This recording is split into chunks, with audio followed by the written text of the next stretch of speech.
I still remember the first day I stepped into Dr. Harper's office. The walls were a soft cream color, lined with shelves holding carefully arranged books and a few tasteful plants. A small fountain bubbled quietly in the corner, filling the room with a gentle, almost meditative sound. Everything about the space was designed to calm the mind, to reassure anyone walking through the door that they were in safe hands. I had been struggling for months with anxiety that came in waves, sometimes leaving me paralyzed in the middle of my daily life. Sleep was fleeting, and my thoughts often spiraled into places I didn't want to go. Friends and family were supportive, but there were things I couldn't tell them. I needed someone professional, someone who would listen without judgment. Dr. Harper came highly recommended, and her calm demeanor during the initial phone consultation had convinced me to book the first session. At first, everything seemed exactly as it should. She asked general questions about my history, my habits, my work, and my relationships. Her tone was gentle, measured, patient. I began to feel a fragile trust developing. Here was someone who might finally help me untangle the knots in my mind, someone who might see me clearly without the usual filters of judgment. The first few sessions were ordinary, almost routine.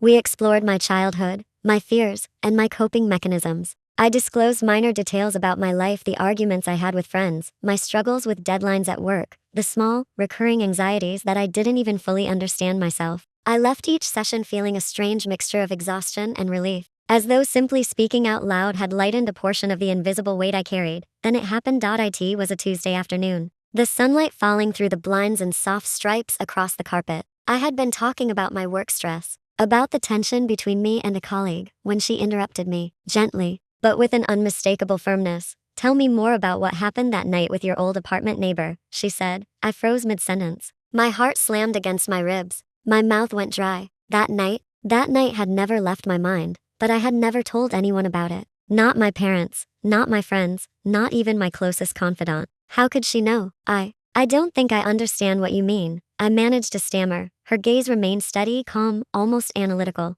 "You know the night I'm talking about. The one you didn't want anyone to remember." Shock coursed through me like electricity. My hands trembled slightly on my lap. This was supposed to be a safe space. How could she possibly know something I hadn't shared? My mind raced, trying to account for every possible explanation. Had I mentioned it in passing months ago? Could she have deduced it from something else? I said, "No." The details were far too specific, too precise. I could feel disbelief rising, mingled with a cold, creeping sense of violation. The room that had once felt like a sanctuary now seemed suffocating, almost menacing. The fountain's gentle bubbling sounded distant, inconsequential against the storm of panic building inside me. "I'm sorry," I whispered, voice barely audible. "I've never told anyone about that." She tilted her head slightly, a practiced, almost mechanical gesture. "I know," she said simply, "but I think you're ready to confront it now. You've been avoiding it for too long." I felt my stomach drop. This wasn't normal. I wasn't ready. And more importantly, she wasn't supposed to know.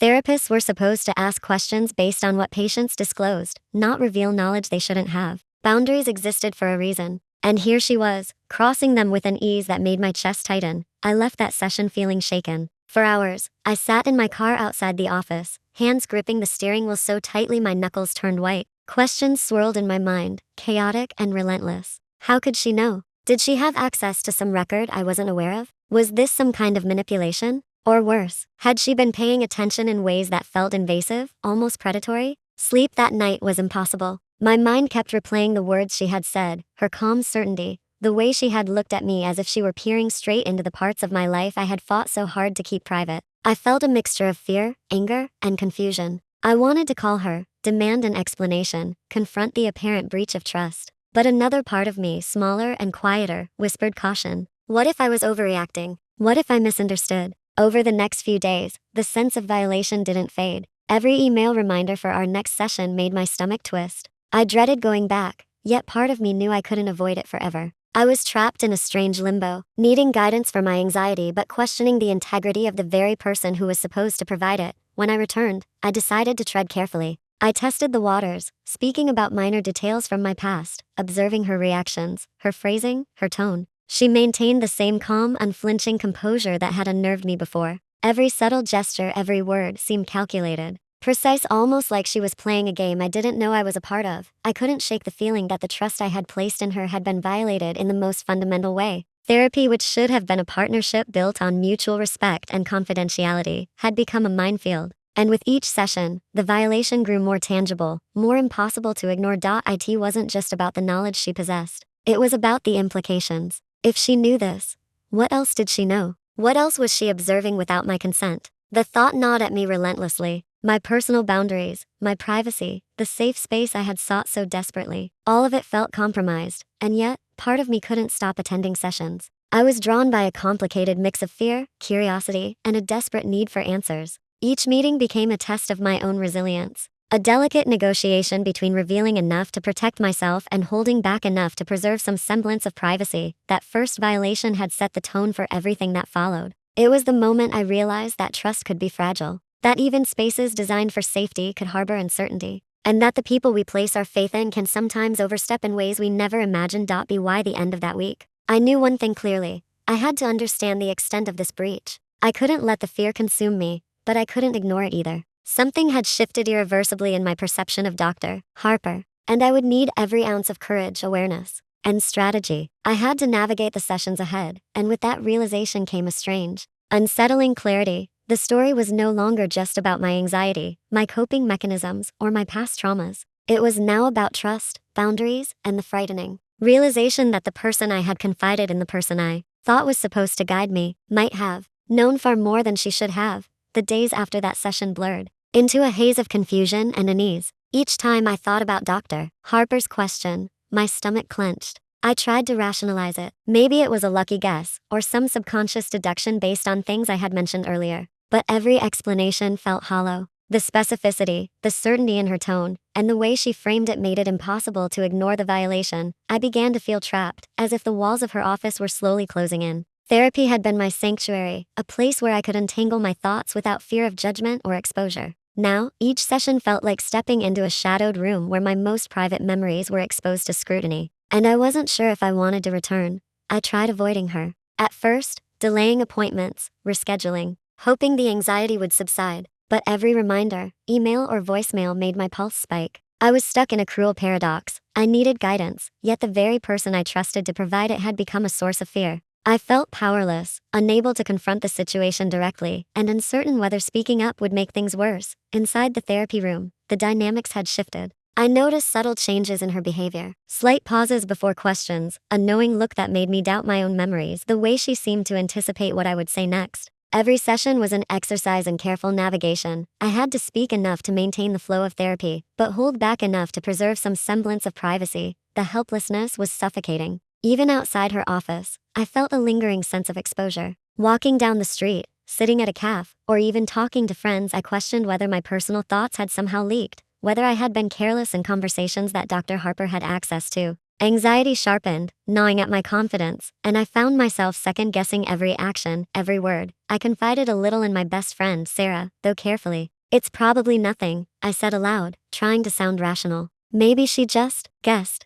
Therapists do that, right?" Sarah nodded, but didn't seem convinced. Her quiet concern mirrored my own creeping suspicion, the sense that something was fundamentally off. At home, nights were the hardest. I lay awake, replaying sessions in my mind, dissecting each question, each look, each pause. I questioned my own judgment, wondering if I was imagining things, projecting fear where none existed. But deep down, I knew that gut instinct, that cold, prickling sensation wasn't imaginary. It was real, and I couldn't escape it. I started small experiments, testing what she knew and how she reacted. I withheld certain minor details, only to be subtly probed in ways that suggested she was already aware. Every time it happened, helplessness deepened, replaced by a creeping sense of violation that I couldn't shake. The sanctuary I had sought had become a cage, with walls built from my own trust and her knowledge. Conversations at work and with friends became exercises in caution. I found myself scanning my surroundings, wondering whether the reach of this knowledge extended beyond her office. Could she have learned things from past sessions without my consent? Did she cross boundaries I didn't even know existed? These thoughts were exhausting, draining mental energy I needed just to function. Even my daily routines started to feel unsafe. I avoided writing personal notes near the desk I usually use for therapy reflections. I hesitated before journaling, worrying that somehow my private thoughts could be intercepted or analyzed later. Every tool I had used for self-expression became a potential avenue for exposure. Despite the fear and helplessness, part of me still attended sessions. I couldn't abandon my own mental health entirely, but each visit was a test of endurance. I carefully chose my words, guarded my emotions, and silently rehearsed responses to questions I feared might reveal too much. I was trapped in a delicate balance, seeking help while defending my privacy, participating in therapy while shielding my most vulnerable self. One afternoon, I arrived early and sat in the waiting room, palms sweating, mind racing. I kept glancing at the door, rehearsing how I might respond if she asked about things she shouldn't know. The anxiety was palpable, gnawing at my sense of self. This wasn't just therapy anymore.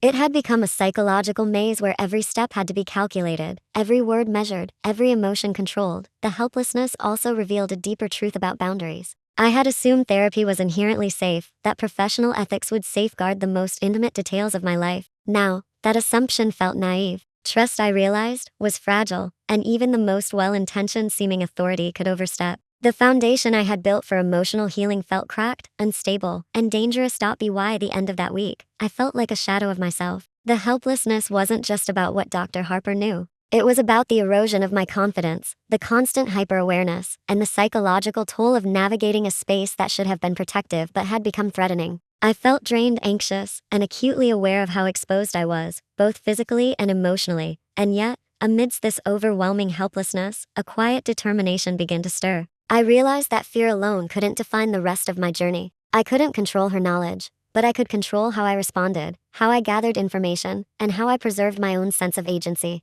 The helplessness was suffocating, but it was also the seed of something else, the spark that would eventually lead me to reclaim control over my story, my privacy, and my life. By the third week, the creeping unease had taken root so firmly that it was impossible to ignore. Every time I stepped into Dr. Harper's office, my heart raced in anticipation, not of the therapy itself, but of the questions that might follow, the ones that seemed impossibly specific, the ones I hadn't shared with anyone. I began to question myself. Was my memory faulty? Was I forgetting something I had inadvertently revealed? Or was she seeing things in me that I hadn't consciously admitted? It started subtly. Small remarks, minor allusions to events or feelings I thought were mine alone. One afternoon, she asked about an argument I had supposedly had with a former friend, a disagreement I had only ever mentioned in a private journal, one I kept strictly to myself. I froze. How could she know? I wanted to tell myself it was coincidence, that therapists are trained to detect patterns, to ask leading questions that encourage disclosure. But the certainty in her tone made that explanation feel hollow. She didn't seem to need me to reveal anything she already knew. My doubt began to bleed into every aspect of my life. I questioned my own judgment, my memory, my perception of events. Could I have unintentionally left breadcrumbs that she was following? Or worse, was she exploiting information I had never consciously shared? The questions were relentless, spinning in my mind at all hours, leaving me exhausted and on edge. Even outside the office, I felt a strange paranoia creeping in. At work, I would hesitate before sharing minor personal details with colleagues. I wondered if I had mentioned something in passing that she could use. At home, I grew cautious about what I wrote in my journal, what I said on the phone, even what I muttered absent-mindedly while cooking or cleaning. Every word, every thought seemed potentially exposed, and the doubt gnawed at me constantly. I began conducting small experiments in my mind, carefully monitoring how she reacted to different topics. I deliberately withheld details or lied about minor incidents, just to see if she would still reference them in later sessions. Each time, the outcome deepened the sense of doubt and dread. Somehow, she seemed to know things I had never told her, and it made me question not only her methods, but my own perception of reality. The doubt wasn't just about what she knew, it was about me. I began wondering if I was imagining things, if my anxiety was magnifying ordinary therapeutic insight into something invasive. Perhaps I had always been overly sensitive, overly suspicious. Perhaps the problem wasn't her at all, but my inability to trust anyone completely. Yet, deep down, I knew that this line of reasoning was a trap. It was easy to convince myself that I was imagining her knowledge, that my fears were irrational. But the moments of undeniable specificity, the details she articulated with absolute certainty, made rationalization impossible. I could not ignore the evidence staring me in the face. I started keeping a private log of our sessions, jotting down questions she asked that seemed out of bounds, recording dates, exact wording, and the circumstances surrounding each mention of these private events. Seeing it on paper was horrifying. The pattern was undeniable. This was not coincidence, nor was it standard practice. Something had crossed the line, and I was left alone in my doubt, unsure how to act. The doubt began to affect my emotional state profoundly. I felt anxious, mistrustful, and acutely self-conscious. I questioned every word I said, every thought I expressed. The therapy that had once promised relief had become a source of tension, a minefield I navigated with growing caution. My mental health, the very thing I had sought to protect, felt compromised by the creeping suspicion that I was not truly safe in the hands of the person I had placed my trust in. I even found myself reflecting on past therapists I had seen briefly in my teenage years. Did they know more than I realized? Had my experiences been consistently transparent to every professional I encountered, even when I believed they were private? The doubt spread like an infection, touching corners of my mind I had thought were secure. At home, the doubt affected my relationships as well. I grew hesitant to confide in my friends, worried that my recounting of private therapy sessions could be twisted or used against me. I felt isolated, trapped in a world where the person I had trusted most seemed to hold invisible keys to my private experiences, leaving me questioning the boundary between professional guidance and manipulation. It was during one session, several days after I had begun this obsessive reflection, that the intensity of doubt reached its peak. Dr. Harper asked a question about a childhood memory that I had never discussed with anyone. I froze completely, staring at her, feeling both exposed and terrified. My voice faltered, and I couldn't speak. For a moment, I considered walking out, but then another part of me, the part desperate for clarity and understanding, forced me to stay. I realized then that doubt alone was not enough. It had paralyzed me,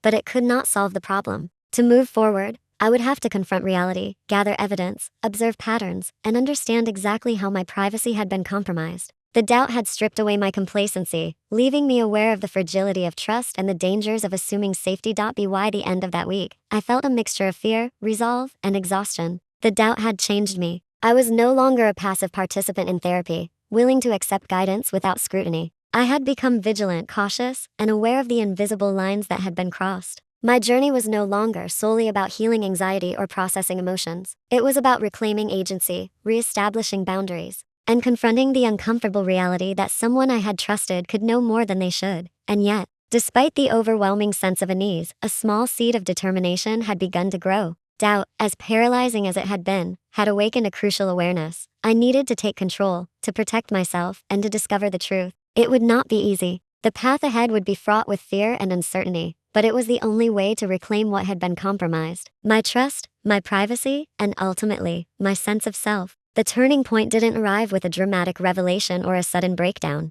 It began quietly, almost timidly, with a hunch. A persistent, nagging instinct telling me that what I was experiencing wasn't imagined. It wasn't anxiety. It wasn't overthinking. Something was wrong. And the answers weren't going to reveal themselves unless I went looking for them. So I did. It started the day after Dr. Harper referenced that childhood memory I'd never spoken aloud. I came home shaken, the session replaying in my head like a scratched record, skipping on the same unbearable moment. How did she know? I sat on the couch, clutching a mug of tea I never drank, and made myself confront the one possibility I had tried so hard to avoid. Someone was telling her things about me. But who? I lived alone. No close family nearby. Only 2 real friends, neither of whom knew anything about my therapist. And even if they did, there was nothing in my life they could have told her, not those deeply private moments she had referenced. So I began by retracing everything I did online. My journal was digital, password protected, stored on my laptop and my cloud. I pulled up the activity logs and access history, scrolling through pages of data I barely understood at first. Most of it looked normal, timestamps matching my own writing sessions, file changes aligning with memories I recognized. But then I saw it: 3 access events flagged remote login. At first,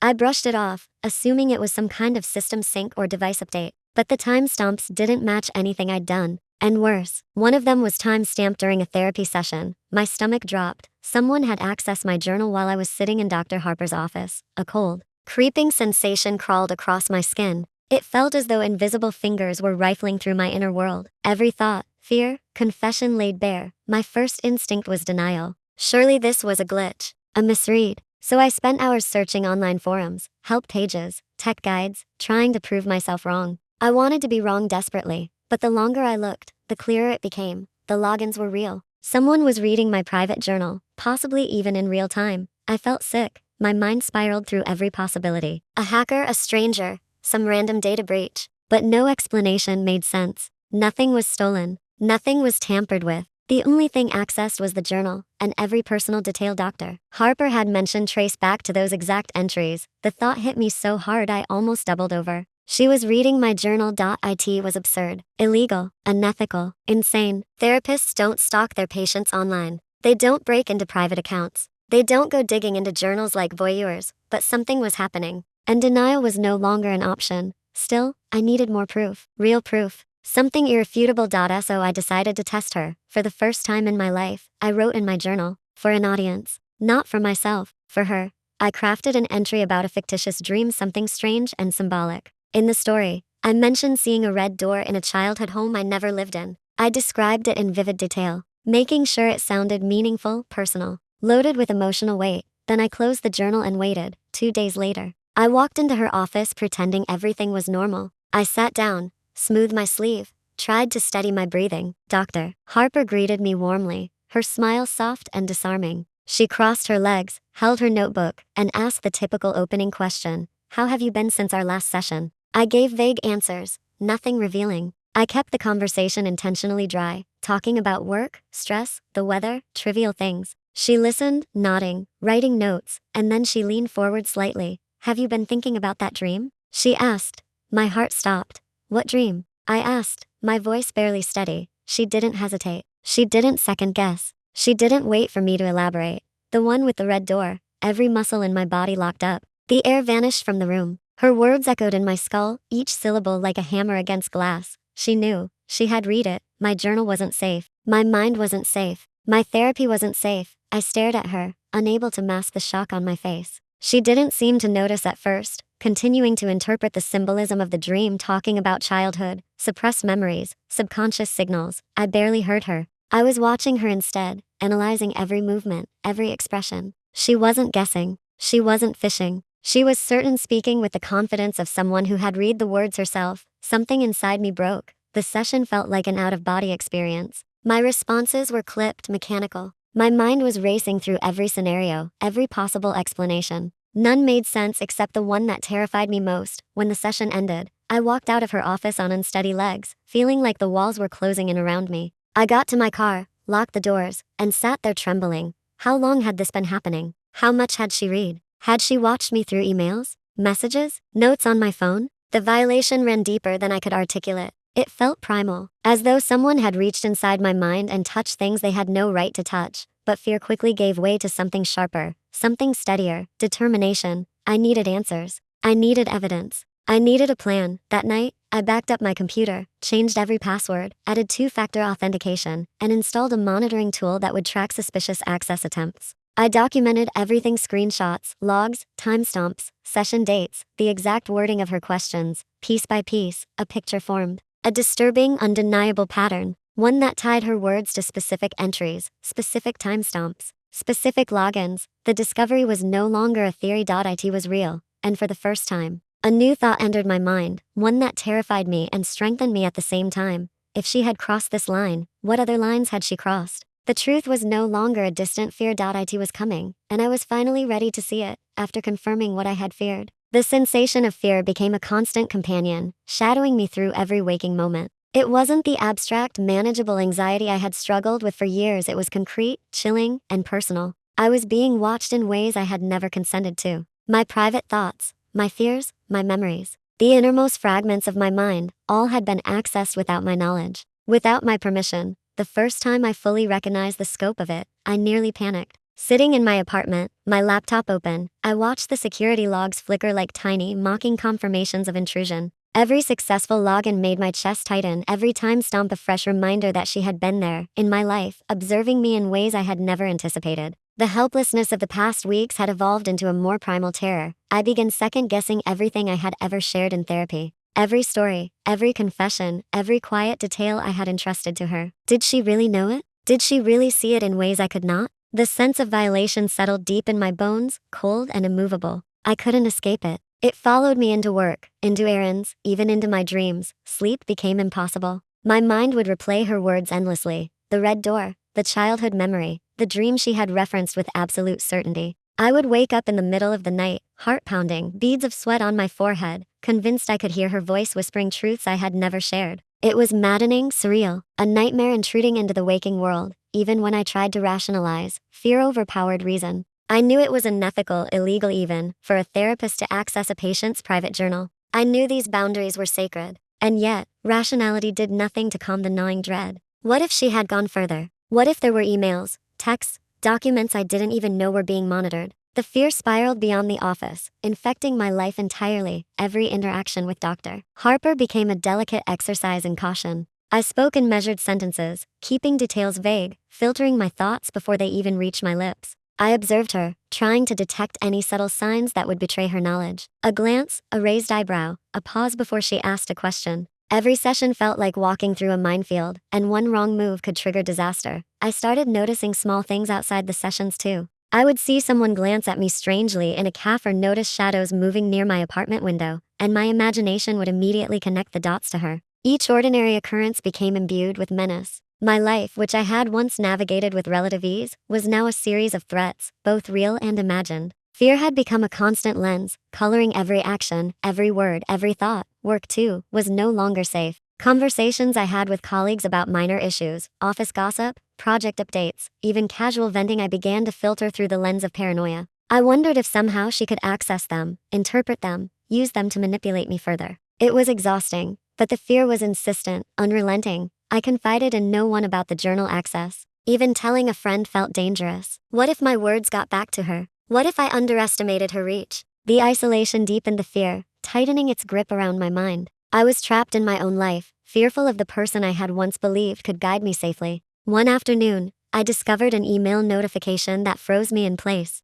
It wasn't new, but the subject line made my stomach turn. Follow-up session notes. I didn't recognize the time it had been sent. My pulse spiked. Could she have read my personal notes while I was at work? Was she tracking my reactions, anticipating my responses, controlling the narrative? The fear of being monitored 24/7 became almost suffocating. My paranoia grew in ways that frightened even me. I installed additional security measures on my devices, changed passwords repeatedly, cleared caches, encrypted files, and monitored network activity obsessively. Each attempt at protection brought temporary relief, but it never lasted. The fear was persistent, gnawing at the edges of every waking moment, a reminder that my privacy had been violated and might still be. The turning point of this fear wasn't a single moment. It was the accumulation of small, persistent reminders. The specific questions, the uncanny awareness of my life, the knowledge of details that should have remained mine alone. Fear had transformed into an almost tangible presence. It lurked behind my eyes, whispered in my thoughts, and clutched at my chest whenever I felt even remotely relaxed. Yet, amidst this overwhelming fear, a spark of defiance began to flicker. I realized that while I couldn't erase the past, I could act in the present. I could take steps to reclaim control over my life, my boundaries, and my sense of self. Fear might have been powerful, but it could also be a signal, a warning, a guide. It was telling me that action was necessary, that I couldn't remain passive, that I couldn't let her violations define the rest of my life. That night, I sat down with a fresh notebook and began documenting everything: timestamps, session dates, exact questions, my emotional reactions. I was meticulous, writing with a trembling hand, but with clarity and focus. The fear was still there, raw and insistent, but now it had a purpose. It was no longer only a predator lurking in the shadows. It was a catalyst, forcing me to uncover the truth and prepare for what came next. By the end of the evening, I felt a mixture of exhaustion and grim determination. Fear had stripped away my complacency, leaving me alert, cautious, and prepared. I knew the next steps would be the most difficult: confrontation, discovery, reclaiming my privacy. But the fear that had seemed paralyzing was slowly transforming into resolve. For the first time since this nightmare had begun,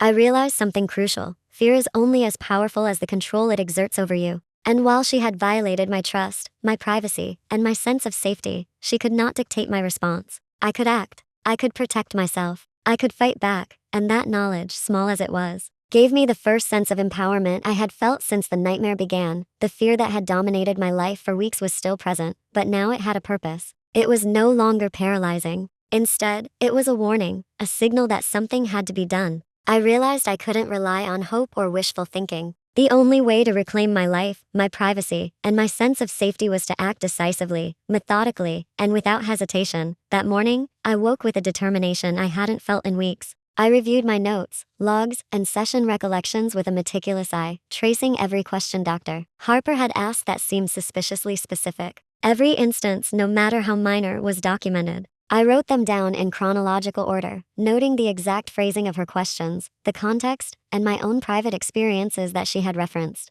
The pattern was undeniable. I realized that my anxiety and fear had blinded me to the bigger picture. This was not an accident, not a coincidence, not a fleeting lapse in judgment. Someone had crossed a line that was sacrosanct, a line that should have never been breached. Therapy was a space of trust, and that trust had been violated in the most intimate way imaginable. I began to devise a plan. The first step was evidence, irrefutable, objective proof that my privacy had been compromised. I installed advanced monitoring software on my laptop and phone, ensuring that any access attempts would be logged with timestamps, IP addresses, and device information. I backed up my entire journal, encrypting it with multiple layers of security. Every digital trace, every suspicious login, every session was documented meticulously. I also started keeping a detailed personal log of my interactions with Dr. Harper. Notes on her behavior, tone, body language, and the timing of her questions became a secondary layer of evidence. I recorded meetings, writing down her exact words, the sequence of the conversation, and my immediate emotional response. Every session became both a source of fear and a source of material, feeding into the documentation that could later serve as proof. As I gathered evidence, I noticed a shift in myself. The helplessness that had plagued me for weeks began to recede. I was no longer a passive participant, anxiously waiting for the next violation. I was an active observer, carefully collecting information, analyzing patterns, and strategizing my next moves. Courage began to replace fear, and with it came clarity. I also researched my rights, the ethical standards of therapy, and the legal frameworks surrounding patient privacy. I read professional codes of conduct, reviewed state and federal regulations, and even consulted online forums for individuals who had faced similar violations. Knowledge became power. The more I understood the boundaries she had crossed, the more concrete my plan became. One night, I revisited the Red Door incident, the dream I had fabricated as a test. The realization hit me with force. She had read my journal. The evidence was inescapable. I felt a mixture of horror, anger, and resolve. This wasn't just about reclaiming my privacy anymore. It was about exposing the truth, holding her accountable, and ensuring no one else could fall victim to the same violation. I began preparing for confrontation carefully. I drafted letters, documented everything in legal language, and organized my digital and physical evidence. I even rehearsed what I would say if I faced her directly, mapping out scenarios and anticipating responses. The process was painstaking, but necessary. I knew that confronting someone who had systematically invaded my life required strategy, patience, and emotional control. The turning point crystallized during a late-night session of review. Sitting at my desk reviewing months of documentation, I felt a surge of empowerment. The fear that had once controlled me had been transformed into determination. I was ready to reclaim my life, to confront the violation, and to demand accountability. The sense of helplessness that had dominated my existence was finally fading. With courage building, I began considering the broader implications. If Dr. Harper had accessed my journal, what else might she have done? Were other patients at risk? Was this part of a larger pattern? The thought was unsettling, but it also reinforced the importance of my actions. I wasn't only acting for myself. I was potentially preventing further violations, exposing unethical behavior that could harm others. Every step I took from that moment forward was deliberate. I maintained my composure during sessions, spoke cautiously, and documented carefully. I created redundancies in my evidence-gathering process, ensuring that even if one thread of proof was questioned, multiple others could corroborate my story. Courage was no longer abstract. It was practical, actionable, and purposeful. The psychological shift was profound. No longer a passive victim, I became an agent of change in my own life. Fear had once been immobilizing. Now it was motivating. I understood that reclaiming agency required not only evidence, but also mental fortitude, strategic thinking, and patience. Courage was the bridge between helplessness and action, and I was walking across it, step by step. By the end of the week, I felt a profound change in myself. The fear still lingered. It couldn't disappear overnight, but it no longer dictated my actions. I was prepared to confront the truth, armed with documentation, strategy, and clarity of purpose. The turning point was not a single event, but a sustained, deliberate shift in mindset, from terror to empowerment, from confusion to strategy, from victim to someone ready to reclaim control. And in that clarity, I realized something essential. Courage doesn't mean the absence of fear. It means acting despite fear, facing the uncomfortable truth, and refusing to let someone else's violation define your life. I was ready to do just that, to face Dr. Harper, to protect myself, and to reclaim the boundaries that had been so brazenly crossed. The day I had been preparing for weeks finally arrived. I walked into Dr. Harper's office with my files neatly stacked, my laptop secured, every log and screenshot backed up in duplicate. My hands were steady, my breathing controlled. The fear that had once ruled me had been tempered by months of meticulous preparation. Today, I wasn't going to be a passive victim anymore. Today, I was taking control. As I entered the office, Dr. Harper greeted me with her usual warm smile, oblivious to the storm about to hit. I returned a polite nod, setting my bag down and seating myself across from her. The familiar setting, her beige office, the soft hum of the air conditioner, The faint scent of coffee lingering from the morning suddenly felt like a stage for a reckoning. I started by speaking slowly, clearly, deliberately. Dr. Harper, I need to talk about something serious. It's regarding my journal, and some things that I believe you accessed without my consent. Her expression flickered for a brief second, a flash of surprise. Maybe concern, but she quickly masked it with a professional calm. I'm not sure what you mean, she said, her tone measured, almost rehearsed. I exhaled slowly, feeling the adrenaline sharpen my focus. I have evidence that you accessed my private journal. There are logs, timestamps, screenshots. Every entry you referenced in sessions can be traced. You asked questions about events I never shared with anyone, events documented only in my journal. This isn't coincidence. For a moment, the room was silent. She leaned back slightly, her hands folded over her lap, maintaining her composure with the practiced ease of a professional who believed herself untouchable. But I could see it. Just for a moment, a subtle shift in her eyes, a hint of recognition that her actions had been uncovered. I continued, keeping my voice calm but firm. This is a breach of trust, a violation of professional ethics, and a legal offense.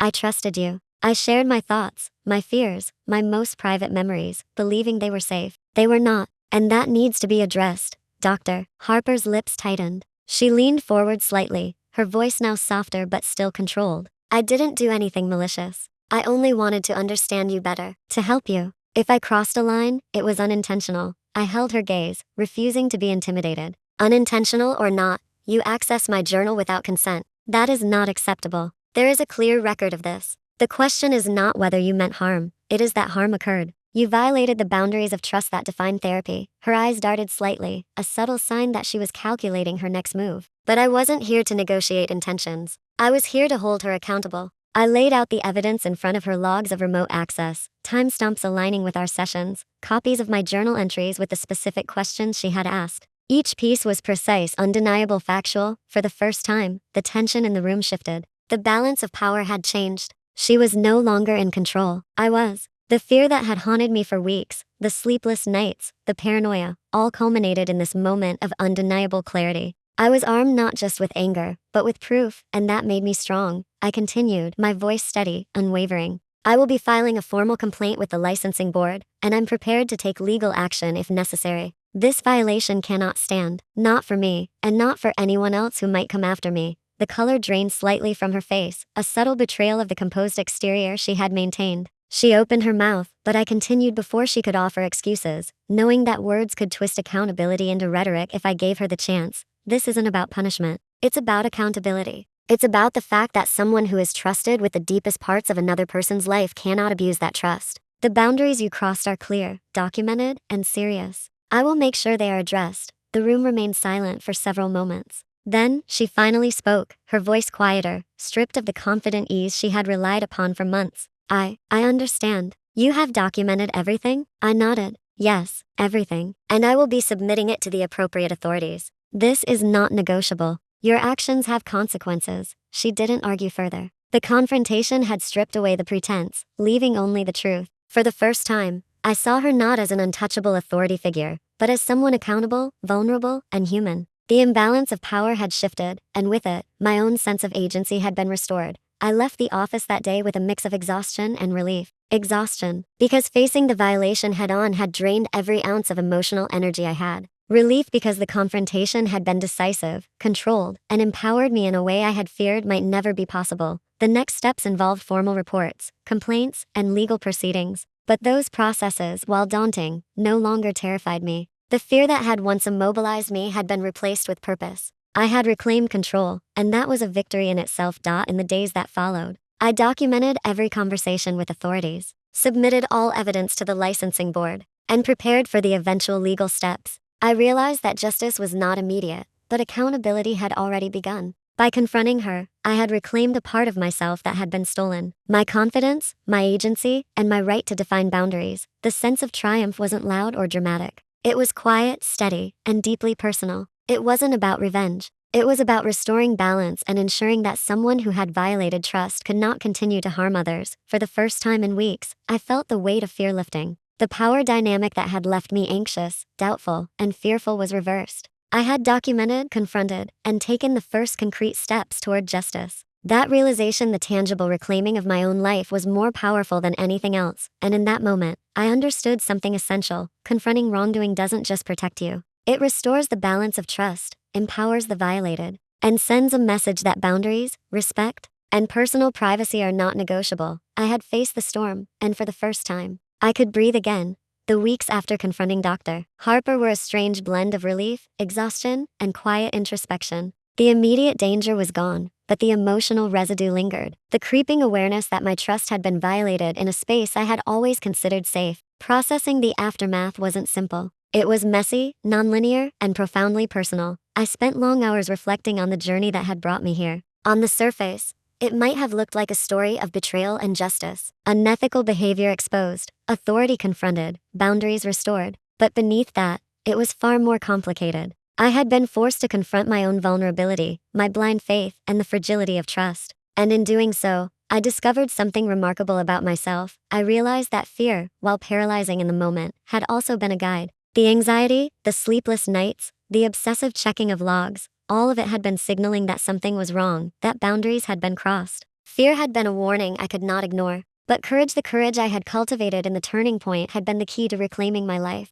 Courage had allowed me to act despite fear, to transform vulnerability into empowerment. There were moments of lingering doubt. Even after submitting reports to the licensing board, even after securing legal consultation, I questioned my decisions. Had I been too harsh? Too cautious? Too distrustful? But each time I reflected, I returned to the evidence, the undeniable logs, the timestamps, the uncanny references to private entries, and I knew that every step I had taken was necessary, justified, and right. I began to see patterns in my own behavior and in the world around me. Trust is a delicate, fragile thing. We extend it because we hope for safety, guidance, and support, yet we cannot assume that every professional, every authority figure, will honor it. Learning to protect that trust, to recognize when it is being abused, to assert boundaries, to demand accountability is as important as offering it in the first place. As the legal and professional proceedings moved slowly forward, I found myself focusing on the personal, my own growth, resilience, and self-respect. I started journaling again, cautiously at first, then with renewed confidence. My writing became a tool for reflection, a space where I could explore my emotions freely without fear.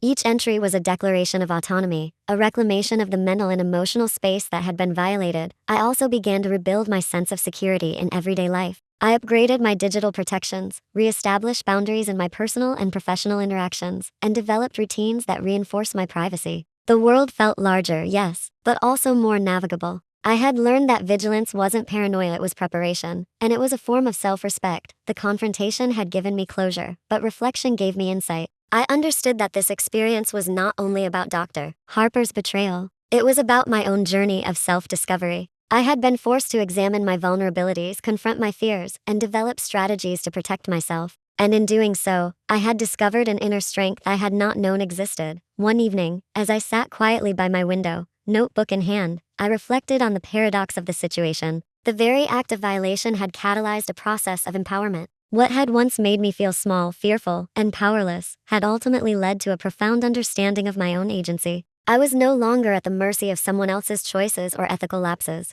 I had reclaimed my autonomy, my privacy, and my right to define the boundaries of my life.